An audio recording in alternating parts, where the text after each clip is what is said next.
स्वागत आहे. आजच्या व्हिडिओमध्ये वाळवणाच्या संबंधित काही खास महत्त्वाच्या अशा 30 टिप्स आपण पाहणार आहोत.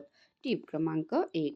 पापडाला बुरशी लागू नये म्हणून पापड पूर्ण सुकल्यावरच डब्यात ठेवा आणि डब्यात 2 ते 3 सुकी लाल मिरची ठेवा. टिप क्रमांक 2. पापड जास्त खुसखुशीत व्हावेत म्हणून पीठ मळताना थोडं गरम तेल किंवा तूप घाला. टिप क्रमांक 3. पापड लाटताना चिकटू नयेत म्हणून पिठावर थोडंसं तांदळाचं पीठ भुरभुरा. 4. पापड पटकन सुकण्यासाठी कापडाऐवजी प्लास्टिक शीट किंवा पॉलिथिनवर वाळवा. 5. गव्हाची कुरडई छान पांढरे होण्यासाठी गहू भिजवताना त्यात थोडं लिंबाचा रस घाला.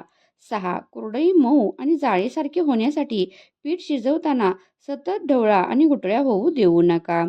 7. कुरडया साच्यातून सहज पडण्यासाठी साचा आधी पाण्यात बुडवून घ्या. 8. बटाट्याचे चिप्स पांढरे शुभ्र होण्यासाठी कापलेले बटाटे मीठ आणि लिंबाच्या पाण्यात 10 मिनिटे भिजवा. 9. चिप्स कुरकुरीत होण्यासाठी वाळवण्याआधी बटाटे 1 मिनिट उकळत्या पाण्यात ब्लँच करा. 10. चिप्स काळे पडू नयेत म्हणून कापल्याबरोबर पाण्यात टाका. 11. साबुदाण्याच्या पापड्या पारदर्शक होण्यासाठी साबुदाणा पूर्ण फुगवून मऊ झाला पाहिजे. 12. साबुदाणा पापड्या लाटताना चिकटू नयेत म्हणून हाताला थोडं तेल लावा. 13. तांदळाच्या कुरडया फुटू नयेत म्हणून पीठ खूप पातळ किंवा खूप घट्ट करू नका.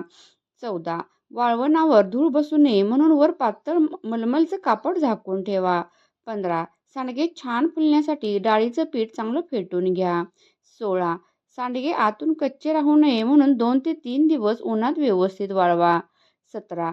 वाळवण पटकन सुकण्यासाठी सकाळी 10 ते दुपारी 3 या वेळेत उन्हात ठेवा. 18. रात्री ओलसर होऊ नयेत म्हणून वाळवण घरात घ्या. 19. पापड जास्त दिवस टिकण्यासाठी डब्यात थोडा हिंग टाका. 20. वाळवणाला कीड लागू नये म्हणून डब्यात तमालपत्र ठेवा. 21. कुरडई वाळवताना चिकटू नयेत म्हणून खाली प्लास्टिक शीट वापरा. 22. पापड लाटताना फाटू नयेत म्हणून पीठ मळून 30 मिनिटे झाकून ठेवा. 23. चिप्सला चांगला रंग यावा म्हणून वाळवताना एकदा उलट करा. 24. वड्या पटकन सुकण्यासाठी जाळीदार ट्रे वापरा. 25. साबुदाणा पापड्या चांगल्या फुलण्यासाठी त्यामध्ये जिरं आणि मिरची पेस्ट घाला. 26. कुरडई वाळवताना आकार बिघडू नये म्हणून साच्याचा दाब एकसारखा ठेवा. 27. पापड साठवताना ओलावा येऊ नये म्हणून एअरटाईट डबा वापरा. 28. चिप्स तळताना तेल उडू नये म्हणून आधी पूर्ण सुकले आहेत का ते तपासा. 29. वाळवण जास्त कुरकुरीत राहण्यासाठी साठवताना सिलिका जेल पाऊच किंवा कापडात मीठ ठेवू शकता. टिप क्रमांक 30. उन्हाळ्यात जास्त वाळवण बनवायचं असेल तर पहिल्या दिवसापासून वेगवेगळे ट्रे वापरा म्हणजे सगळं व्यवस्थित सुकतं.